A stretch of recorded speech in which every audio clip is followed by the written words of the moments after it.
यानंतर आपण जातोय कोकणात। रत्नागिरी जिल्ह्यातील 5ही विधानसभा मतदारसंघातील मतदान यंत्राच्या स्ट्रॉंग रूमला त्रिस्तरीय सुरक्षा कवच देण्यात आले, तर मतपेट्यांसाठी कडेकोट सुरक्षा व्यवस्था देखील तैनात करण्यात आली आहे। केंद्रीय राज्य राखीव दल आणि स्थानिक पोलिसांचं स्ट्रॉंग रूमला कवच आहे। रत्नागिरी जिल्ह्यात 65% मतदान झालं असून स्ट्रॉंग रूमवर सीसीटीव्हीची देखील करडी नजर आहे। या संदर्भात आढावा घेतलाय आमचे प्रतिनिधी राकेश गुडेकर यांनी।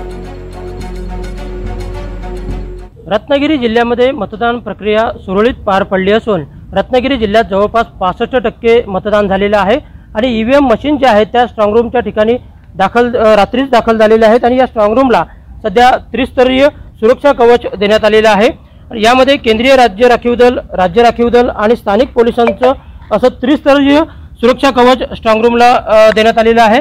यामध्ये एक अधिकारी आणि 20 कर्मचारी सीआरपीएफचे राज्य राखीव दलाचे 10 कर्मचारी अशी एक प्लाटून पूर्णतः असणार आहे आणि त्याचप्रमाणे सीसीटीव्हीचं कवच देखील या ठिकाणी असणार आहे। 2 सीसीटीव्ही यंत्रणा कार्यरत राहणार आहेत। एका सीसीटीव्ही यंत्रणेत जर बिघाड झाला दुसरी सीसीटीव्ही यंत्रणा या ठिकाणी कार्यरत राहणार आहे।